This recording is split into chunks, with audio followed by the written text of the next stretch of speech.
in 3, 2, 1, crescendo!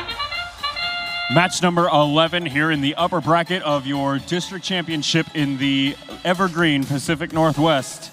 Lots of points up on the board early here in the autonomous period. Some brief brushes of bumpers, but for the most part, things stay reasonably calm, and 2-point swing now make that 7-point swing between your two alliances as drivers now take the controls.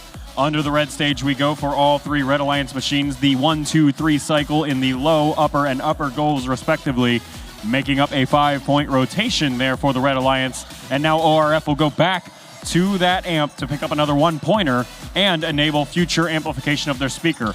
Wisely, they don't use it on the 3663 note immediately. They wait until 360 comes in to get the wombo combo of both of them. 10 pointers total on that cycle, and then they come back later for 10 more, and already the Red Alliance has their eyes back on that lower amp goal to get another amplification bonus queued up. The Blue Alliance is, of course, working on pretty much the same playbook over here. Aimbot IRS collecting all taxes due from that speaker like it literally owes them money. That was up to 20 points, depending on how the last one scored, in one giant cycle for the Blue Alliance, giving them a 5-point lead with 1:10 left to play. Under the stage they go. There's the Flaming Chickens, another 2-pointer, as the drive coaches back here behind the wall are every so often collecting notes for each other and passing along vital information about where to drive, making some audible calls mid-match to try and maintain what is currently a 7-point lead. 45 seconds left to play. There's 360 and 4450 over at the Red Alliance scoring outposts, and actually CPR knocks one into the upper goal as well. So another 5-point cycle on Red, trying to chip away. They now trail by 9, 30 seconds left. In prior years, this would be endgame, but we've got a more nail-biter kind of clock this year. One more offensive cycle at least in the books for these two alliances, except, ORF getting pushed all the way around by Catlin Gable's Flaming Chickens. Flaming Chickens then back off the defensive operation to go get one more offensive cycle in, back to their source, 2-pointer on the speaker. They lead by a 15 right now. Up goes 1, 2, and maybe 3 robots. Chickens holding on by 1 wing, and 2.5 robots airborne over there on Red. I'm pretty sure the half won't count for score, but we have referees to get us a final verdict on who remains in the upper bracket momentarily.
Scores are in for match number 11 here at the district championship. That's going to be a Blue Alliance victory. 128 points to 115.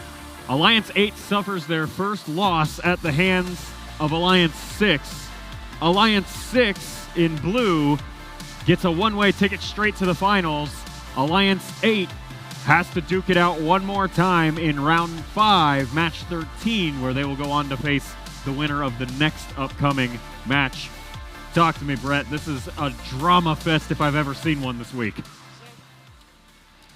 So this is one, Josh, where we really need to dig past the scores posted on the board to understand what happened. Score looks like a pretty decisive Blue Alliance victory. I was going down here. These are the official scores posted on frc.events. 128 to 115. That looks pretty clear. I also want to call out clean match. Nice job to all of our teams. Always great to see a penalty-free match at any level of competition.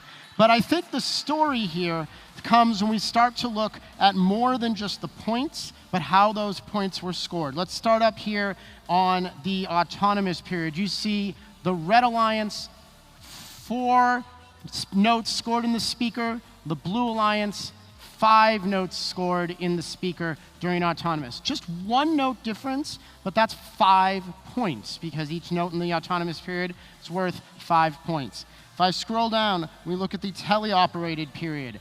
Both alliances putting up a comparable number of notes throughout the match. I think I saw at the end there it was 1 note difference in terms of the tallies at the end of the match. But we look deeper, we see a little bit of a different story.